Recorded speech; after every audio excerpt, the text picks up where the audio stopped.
All right, I fell on my keys, but we're back. Ugh. Okay. Just click a button and you fall over. All right, so we were arguing about nothing, actually. And we got this game that's coming up here in like 17 days. That the date that we're recording this? Yeah, and that's so weird. It's so far away. But yeah, it's closer than the last one, so I guess it's last year's. Little game called the Peach Bowl. By the way, some facts here.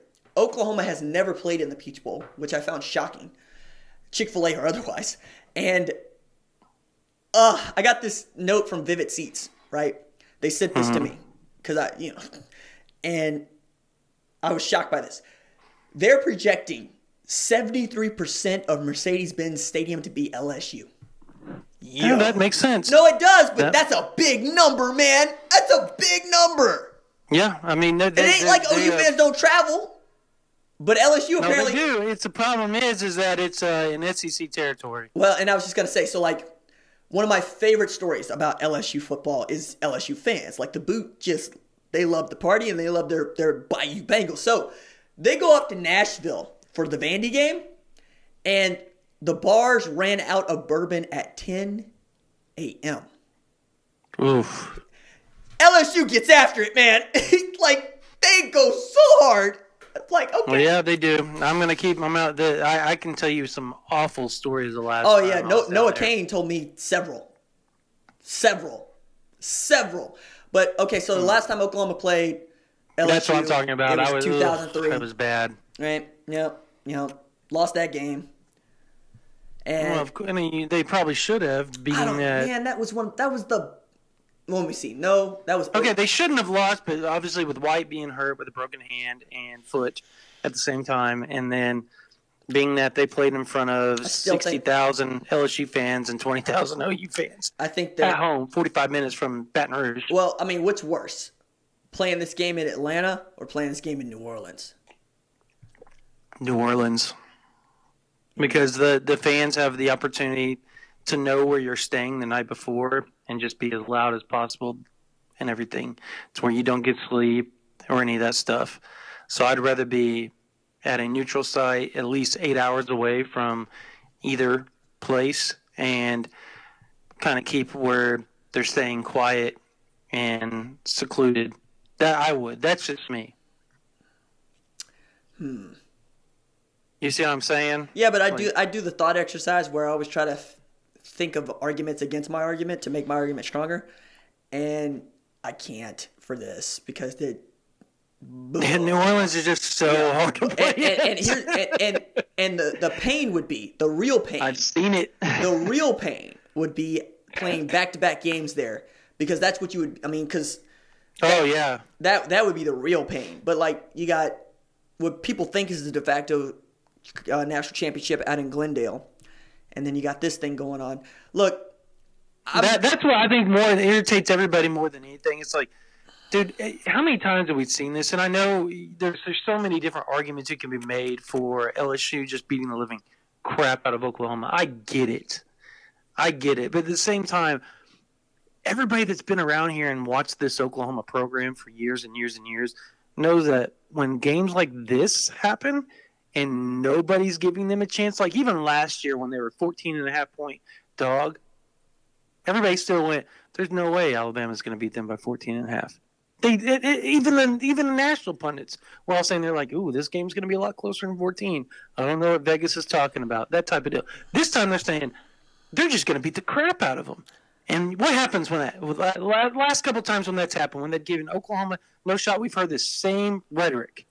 Florida State, 2000, Alabama, 2013. Hey, B, ain't I supposed to be the homer here? Ain't that how this is supposed to work? No, I'm not even being a homer. I'm just pointing out that that's happened. I'm not saying Oklahoma's going to win. I'm just saying I think they could cover. Look, man. I think they could be closer than that. Look, man. I like you, watch football for a living. I, like you, study football. Tell me where the advantage is, and don't tell me about some intangible crap. Tell me where the advantage is on the football field. For Oklahoma? Yeah. I think Oklahoma's receivers can do a lot to that secondary. Okay. we're gonna argue. I watch 75% healthy to light them up. I think Oklahoma can do it as long as you're Tua is twice the passer Jalen is. The ball. He can't throw it. Okay.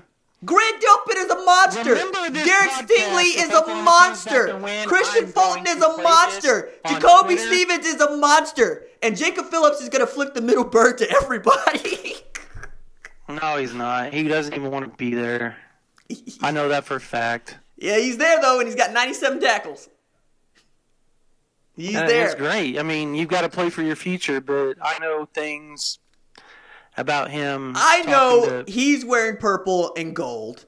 Yeah. I know he wants to win a national championship. I know Joe Burrow is completing 78% of his passes.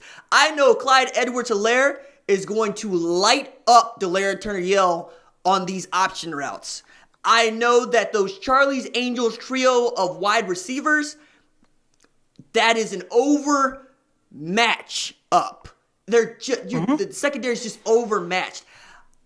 I'm looking for an advantage here, man. And the only thing I can come up with. What advantage did Oklahoma have in 2013 against Alabama? Again, you're saying. I said, don't tell me about any crap that's not on the field. No, I'm asking you because you can't. There was none. Right. Same thing with 2000 in Florida State. But I would also add here, you got a game out of Trevor Knight that nobody had seen, and nobody's seen since. If you're going to get one of those out of Jalen Hurts. What about 2000? If you're going to get one of those out of Jalen Hurts, you know when that usually happens? When the defense is stellar. Because that Alabama team that he's on, that they won with, defense. And he did what he needed to do, and he got into the end zone. SEC championship game last year, defense. He did what he needed to do and got into the end zone. I'm saying, if you're going to tell me that Oklahoma's defense is better than LSU's defense, and you're going to put it all on the defensive line. Well, I never said they were better. I just think that I do. Statistically, they are better. I wrote that story. I know. So I mean, and they play in a better offensive conference. All right, B. Are you prepared to bet? I'm not. I think LSU wins right now. If I sit here and somebody's going to make me bet on it. But you think they're going to cover the 12-point spread? I do. Okay. Oklahoma, not LSU, just so people are clear. Yeah, I do. Right now, I think they cover. I think it's probably a 10, 11-point game, just like last year. So let's walk this out. If it's there was 40, no Oklahoma had no last year either. Let me walk this out. If it is 48-42, which is both of those teams' averages, are you going to be happy with that? I mean, you have to. I don't really care. I mean, I'm there to cover the game. I mean, that's all right. I'm not trying to impugn your journalistic integrity here, but you, like me, grew up watching this team. Yes, I did. If I'm going down there, I would love to make another trip to New Orleans and to win because that's good for the site. That's why I love. But that's why I'm. No, I don't want them to lose. But that's why I'm asking. Are you going to be happy? Like, would you? No, it's going to suck because the board's going to suck because I'm not going to listen to everybody gripe. Okay, again, the argument that I am putting before you, right, is that if they score 42 on this defense, and let's say that they get 6. It'll be disappointing because of how well the defense has played this year. Save like Kansas State, Iowa State, and first half of Baylor. Yeah.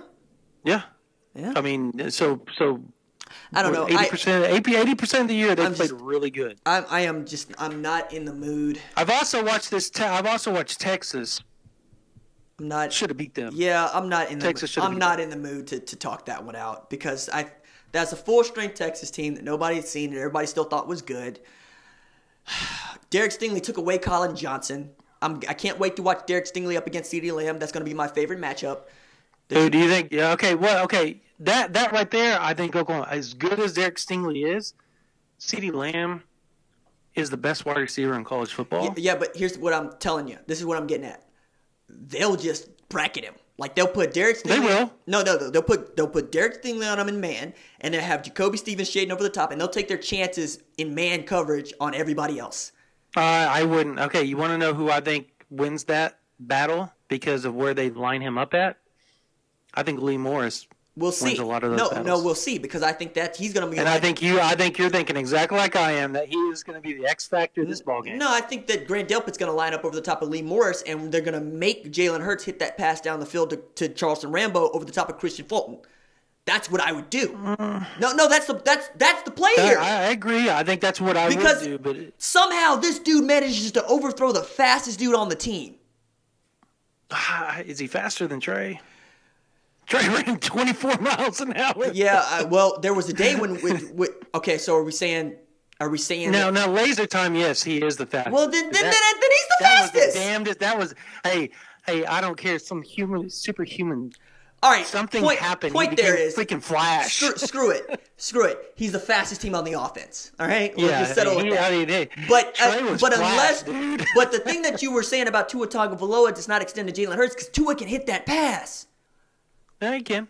You know, I get it. You're gonna have CeeDee Lamb do some stuff out there like he did at Baylor, and it's gonna work.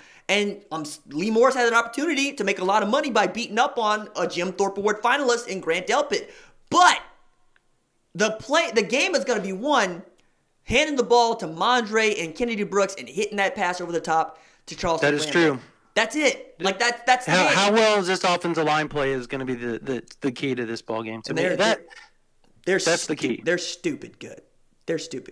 We're going to have more opportunities to talk about this, and we will. And also, just I'm not trying to stop it. Yes, you are. The LSU's offensive, and we don't have to. We're not discussing. But I think we both agree that the weakness on LSU is their offensive line. They do give up a lot of pressures on Burrow, but he is a magician in the pocket. He is. He's magic. You got to get to him. You got to hit him. If you don't, you're dead. I'm gonna make you very upset, and I'm gonna make the listeners very upset right now. Joe Burrow is a better runner than Jalen Hurts. Yeah, I'm not even gonna argue that. Because I'm not even going to entertain that thought. Joe Burrow is out here putting Georgia defenders on skates. Okay. Joe Burrow is running through moving traffic without getting touched. Joe Burrow's probably faster than a laser than Jalen Hurts, too. Oh, I'll bet money on that one. Nope.